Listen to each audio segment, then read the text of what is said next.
RJV.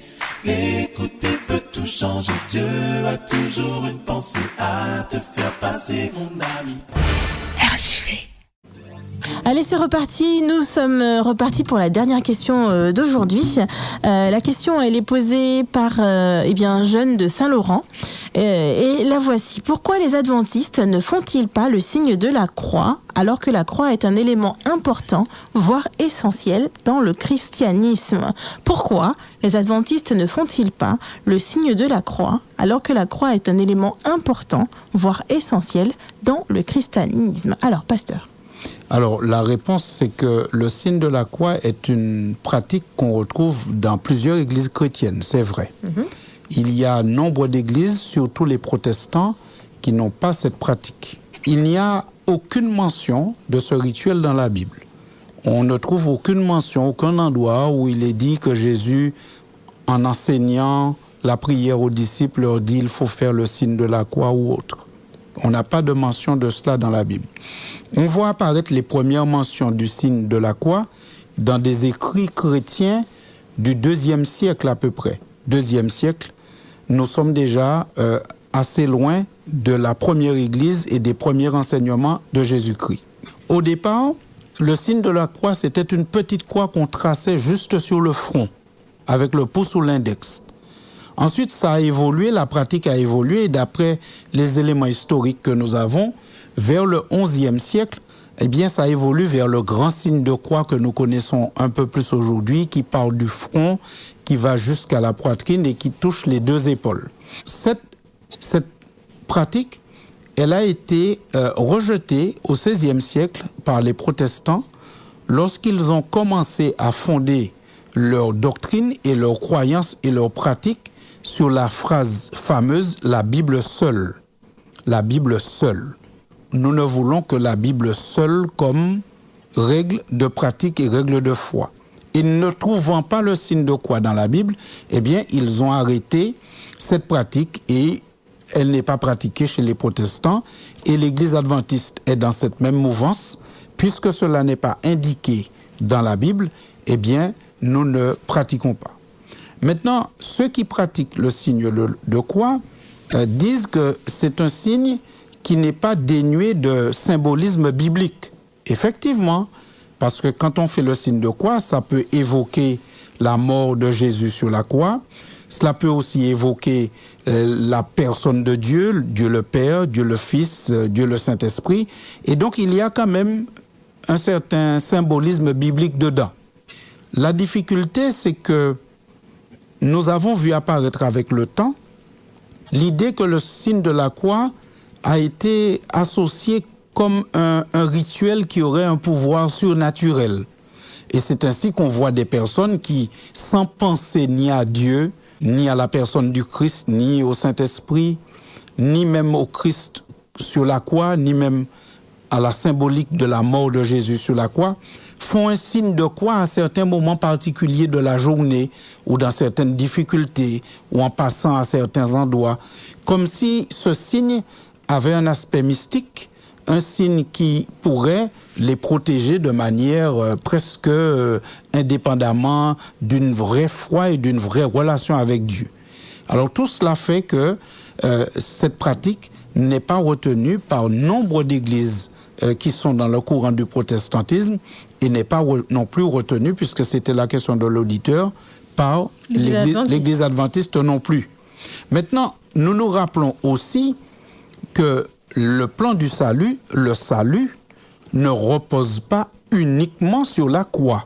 Parce que s'il est vrai que l'auditeur nous disait que c'est un élément important, la croix est un élément important, voire essentiel du christianisme, oui, c'est vrai, c'est un élément important, voire essentiel. Mais c'est un élément qui fait partie d'un package et tout le reste est aussi important. Par exemple, l'apôtre Paul, dans 1 Corinthiens 15, il met en avant la résurrection de Jésus. Et il dit que la résurrection de Jésus, c'est très, très important. Et il dit que Jésus a voulu faire savoir qu'il est ressuscité. On peut lire 1 Corinthiens 15, versets 1 à 4, pour voir comment il insiste sur l'importance de la résurrection. Je vous rappelle, frères, l'évangile que je vous ai annoncé, que vous avez reçu, dans lequel vous avez persévéré et par lequel vous êtes sauvés, si vous le retenez tel que je vous l'ai annoncé. Autrement, vous auriez cru en vain.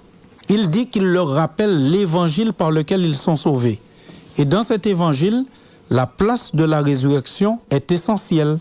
C'est pour cela qu'il dit dans 1 Corinthiens 15 au verset 14, il dit d'une manière assez particulière l'importance de la résurrection.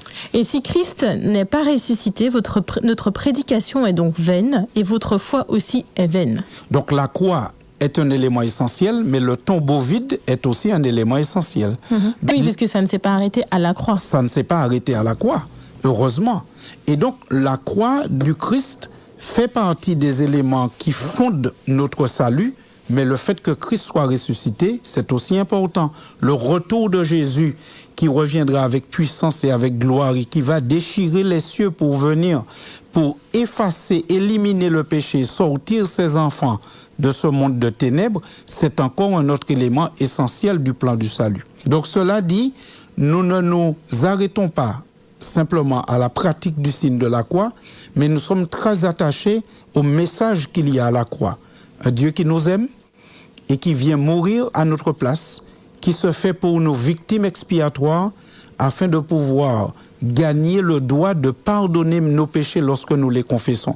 Donc cela, c'est vraiment un message qui est important et que nous voulons vivre au quotidien. Mais ce que nous ne voulons pas, c'est remplacer le message, la relation avec Dieu, par des rituels qui, sans Dieu, sont dénués de pouvoir. D'ailleurs, nous avons parlé du sabbat, par exemple, tout à l'heure, dans la question précédente. Et quand on lit Ésaïe au chapitre 1er, Dieu va dire à son peuple qui, à un moment, était tombé dans des rituels, mais qui ne s'accrochait pas à la signification des choses, Dieu va leur dire, écoutez, je suis fatigué de vos fêtes, de vos sabbats, de vos nouvelles lunes, de vos offrandes, de vos sacrifices. Vous me fatiguez avec tout cela parce que le cœur n'y était pas. Il faisait juste quelque chose comme cela, comme un rituel, mais il n'avait rien. Il n'était pas attaché à Dieu. Nous avons de multiples exemples de cela dans la Bible. La Bible combat l'idée de rituel. Et la Bible veut surtout que nous puissions adorer Dieu en esprit. Et en vérité. Et en vérité. Et ça, c'est important. On a plein d'histoires comme cela, comme lorsque nous voyons dans 1 Samuel chapitre 4, par exemple, les enfants d'Israël sont en train de mener une guerre, une bataille. Ils sont en mauvaise posture dans cette bataille. Et ils prennent une décision. Dans 1 Samuel 4, au verset 4, ils disent on va aller chercher un élément sacré de notre culte. Le peuple envoya à Silo, d'où l'on apporta l'arche de l'alliance de l'Éternel des armées qui siège entre les chérubins. Les deux fils d'Élie, Ophni et Phiné, étaient là avec l'arche de l'alliance de Dieu. Alors ils décident d'aller chercher l'arche de l'alliance. Et qui va chercher l'arche? Qui porte l'arche? Deux sacrificateurs, Ophni et Phiné. Qui sont-ils? Ce sont les fils d'Élie. Ce sont les fils d'Élie. Mais comment sont-ils par rapport à Dieu? Pas en règle. Pas en règle. On le lit très clairement dans 1 Samuel 2, verset 12. La phrase est courte, mais elle est très tranchante concernant ces deux hommes. Les fils d'Élie étaient des hommes pervers, ils ne connaissaient point l'Éternel. Voilà. Donc, la situation, c'est que nous avons un peuple, nous avons des dirigeants qui se moquent de Dieu, qui ne sont pas sérieux avec leur Seigneur, dans leur relation avec Dieu, dans leur fidélité. Mais quand ils sont en difficulté, ils vont vivement chercher l'arche et ils pensent qu'ils vont gagner la guerre. Alors, si nos auditeurs font l'effort de lire 1 Samuel chapitre 4, ils ont été battus, même si l'arche était là. Ce qui est encore un signe qu'avec Dieu, ce qui compte, ce ne sont pas des objets sacrés ou des rituels ou des signes. Ce qui compte par-dessus tout, c'est une vraie relation avec Dieu, dans la sincérité, dans l'amour et dans le respect du Seigneur. Et quand on est dans cette vraie relation avec le Seigneur, quand bien même on n'a aucun élément de type de rituel, le Seigneur est avec nous, il nous protège et il nous garde. Mais en résumé, je dirais à notre auditeur que nous n'avons aucun regard négatif sur ceux qui pratiquent le signe de la croix, à condition que ce signe représente véritablement l'expression de quelque chose qui se passe dans le cœur. Je crois que Christ est mort à la croix pour moi. Je crois qu'il y a un Dieu Père, Fils et Saint-Esprit qui m'aime. Et par conséquent, ça ne doit pas être seulement un signe de croix, par exemple avant la prière, ou quand on rentre à l'église, ou quand on rentre sur un terrain de foot, ou quand on fait certaines choses. Ça ne doit pas être un rituel. Ça ne doit pas être un rituel, mais ça doit être quelque chose qui est vraiment vécu dans le cœur. Et comme la Bible ne nous enseigne pas de le faire, eh bien nous ne le pratiquons pas, mais nous voulons vraiment vivre ces choses. La croix, le message de la croix, Christ qui meurt à la croix, et puisque Jésus est mort à la croix, nous savons que nous pouvons lui apporter nos péchés et qu'il nous pardonnera.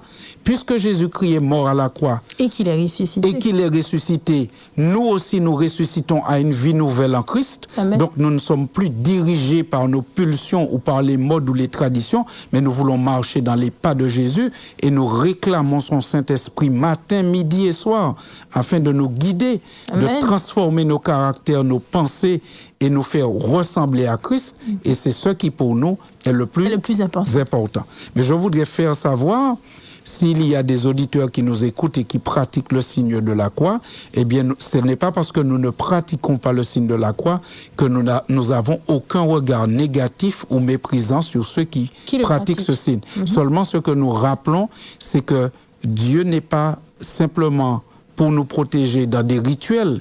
D'autres ont parfois une Bible ouverte sur une table à la maison ou sur un meuble, mais une Bible ouverte, peut-être même avec des ciseaux en croix dessus. Parce qu'il y a des gens qui vont jusque-là, mais ce n'est pas tout ça qui nous protège. Ce qui nous protège, c'est que quand Christ est en nous, quand Christ vit en nous, et c'est pour cela que Jésus a donné la communion à ses disciples, où ils prennent le pain, ils le mangent, ils prennent le vin, ils le boivent. C'est un symbole pour dire Christ est en moi, Christ vit en moi. Il me transforme, tout comme le pain transforme celui qui le mange. Parce que si vous mangez trop de pain, beaucoup de pain, tous les jours, ça va vous transformer. Hein? Donc le Christ en vous transforme, il change le caractère surtout, et c'est ainsi que nous pensons qu'il est mieux d'être en relation avec Christ, et c'est le plus important. RJV, écouter peut tout changer. Dieu a toujours une pensée à te faire passer, mon ami. RJV.